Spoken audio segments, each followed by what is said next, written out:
हमारे साथ मौजूद है मारूफ तज्जियाकार हामिद खान साहब और पाकिस्तान तहरीक इंसाफ की रहनुमा जरखा खान भी हमारे साथ मौजूद है। हामिद साहब, आपसे गुफ्तगू का आगाज करना चाहूंगा आपके दोनों के शुक्रिया के साथ।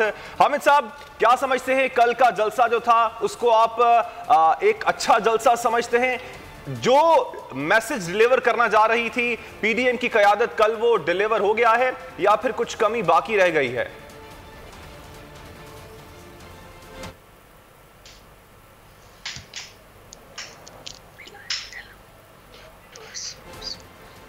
हामिद साहब, अगर आपको मेरी आवाज आ रही है तो आपसे सवाल था कि कल का जलसा आप फ्लॉप समझते हैं या समझते हैं कि अच्छा जलसा था, और जिस तरह का प्रेशर, जिस तरह का मैसेज पीडीएम की जानिब से डिलीवर किया जाना था उस तरह का मैसेज डिलीवर कर दिया गया है इन द फॉर्म ऑफ अवाम की पावर की सूरत में? पर पूरा नहीं उतरा है तादाद के एतबार से।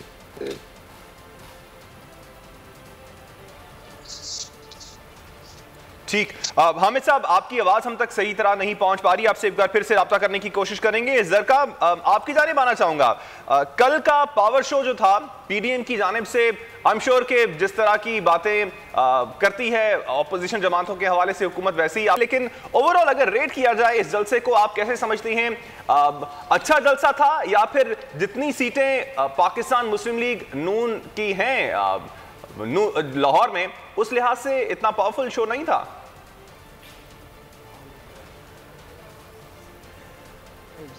तो आप मुझे पहले तो लेबल आपने कर दिया कि मैं इस तरह की बात करूंगी। आप मुझे जानते ही नहीं, आप मुझे कैसे लेबल कर सकते हैं?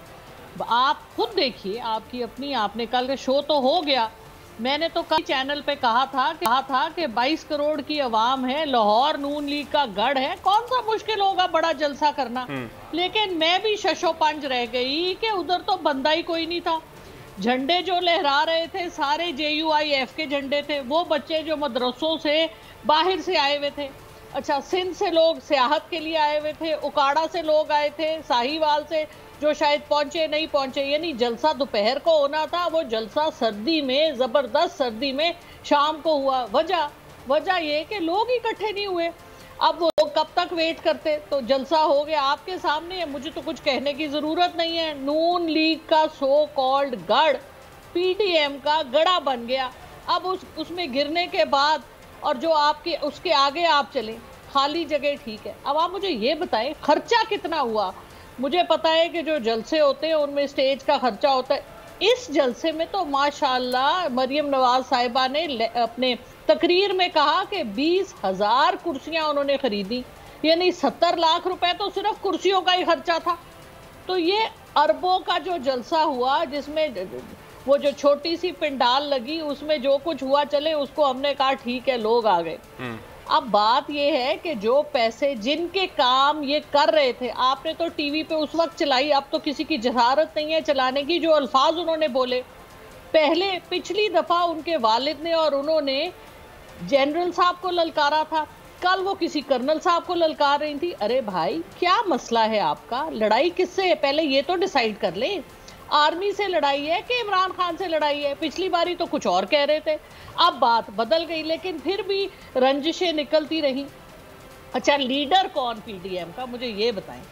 एक मरियम साहिबा जो 2 नंबर काम में बहुत आगे है, कैलिब्री फॉन्ट हो या जाली कतरी खत हो या अपनी गाड़ियों की नंबर प्लेटें हो जो उन्होंने मोटरसाइकिलों की लगाई हुई होती हैं। आगे कैसे जरका साहिबा अब आप लोगों ने डील करना है पाकिस्तान डेमोक्रेटिक मूवमेंट को? अगर लॉन्ग मार्च की जानिब बढ़ती है ये इनका दूसरा लाहेअमल, तो आगे फिर क्या प्लान है आपका? जो हुकूमत का आगे इसको डील करने का तरीका क्या होगा?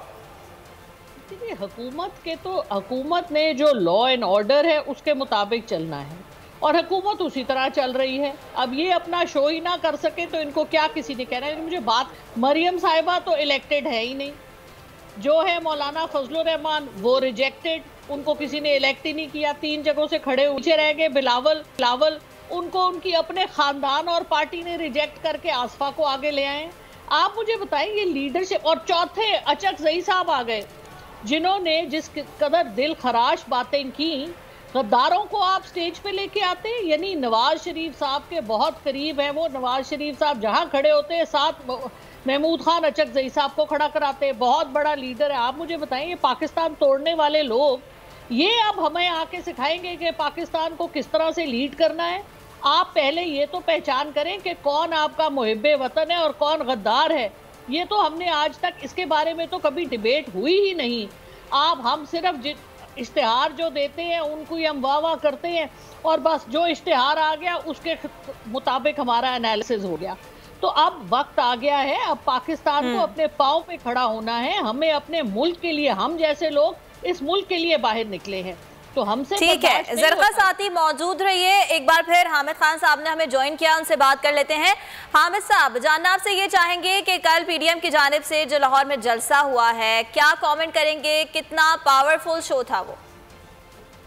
शुक्रिया। देखिए, बात ये है कि ये पावरफुल तो था, लेकिन पीडीएम की तवक्कुआत से कम था। ये बात वाज़े तौर पे देखी गई। उसके बहुत सारे फैक्टर्स हैं, लेकिन मैं ये कहूँगा कि उस जलसे में जो अचकजई साहब ने तकरीर कर दी है, उसने लाहौरियों को बहुत सख्त डिस्टर्ब कर दिया है। ना सिर्फ लाहौरियों को, बल्कि पंजाब और पाकिस्तान में हर मुहिब्बे वतन को डिस्टर्ब किया है। पहले उन्होंने कराची में जो उर्दू के हवाले से बात की, वो भी गलत थी, इंतहाई गलत थी। दो कौमी नजरिए पर उन्होंने ज़रब लगाई ये कहकर, और दूसरी जानिब अब लाहौरियों को ताने देकर। मैं ये समझता हूँ कि पूरे पाकिस्तान के हर मुहिब्बे वतन को जो है वो अचकजई साहब से डिमांड करनी चाहिए कि वो इस पर अपॉलोजी करे। क्यों? कि ये यूनिटी और पाकिस्तान की यूनिटी की बात है। अपोजिशन सियासत जरूर करे, इस पे कोई इनकार नहीं। अपोजिशन हुकूमत को तनकीद का निशाना बनाए, ये उसका हक है, लेकिन ऐसे प्लेटफॉर्म से पाकिस्तान की वहदानियत के खिलाफ, पाकिस्तान की जो यूनिटी है उसके खिलाफ अगर कोई बात होगी, तो मेरा ख्याल ये कि लाहौर से लेकर खैबर तक और लाहौर से लेकर कराची तक एहतजाज किया जाएगा।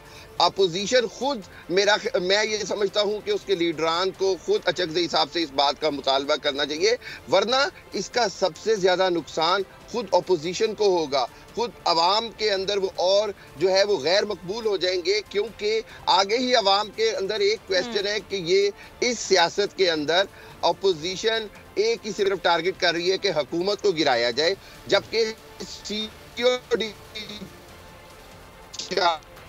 ठीक हामिद खान साहब, आपका पॉइंट आ गया। बहुत शुक्रिया आपका। ज़रका तैमूर साहिबा, आपने वक्त दिया, आपका ही बहुत शुक्रिया। सब्सक्राइब करें और बेल दबाएं ताकि कोई खबर रह न जाए।